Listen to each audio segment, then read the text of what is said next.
జై శ్రీమన్నారాయణ.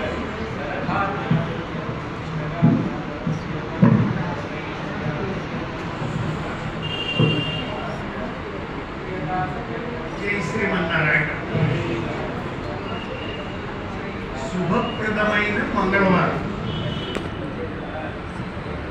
ఈనాటి మన సుందరకాండ పారాయణంలో ఒక మంగళకరమైన సంఘటన కూడా జరిగింది. ఆంజనేయ స్వామికి సీతా దర్శనం లభించింది. అంత సులభంగా జరగలేదు.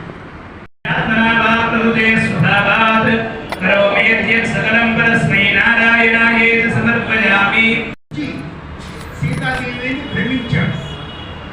మళ్ళీ ఒక క్షణంలోనే తనని తాను నిందించుకున్నాడు. ఈవిడ సీతాదేవి కావు. ఎందువల్ల?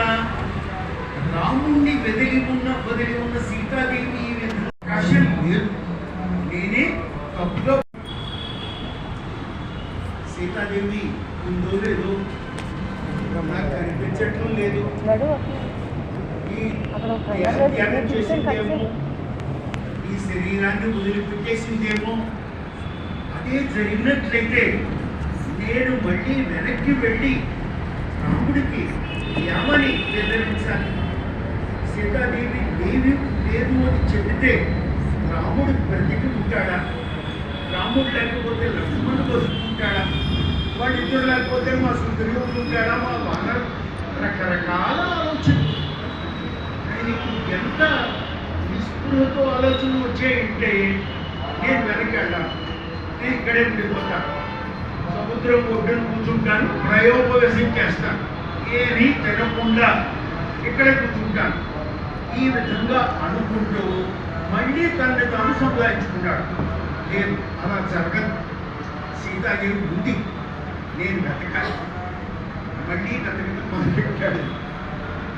అనుకోకుండా ఎదురుకుండా అశోకవనం కనిపించింది. ఆశ్చర్యపోయాడు. నేను ఇన్నిసార్లు తిరిగాను, కనిపించలేదు. ఈ అశోకవనం నేను అసలు చూడలేదు. ఇప్పుడు లోపలికి పెడదాం అనుకుంటూ మొట్టమొదటిసారిగా హనుమంతుడు రాముని ప్రార్థించాడు.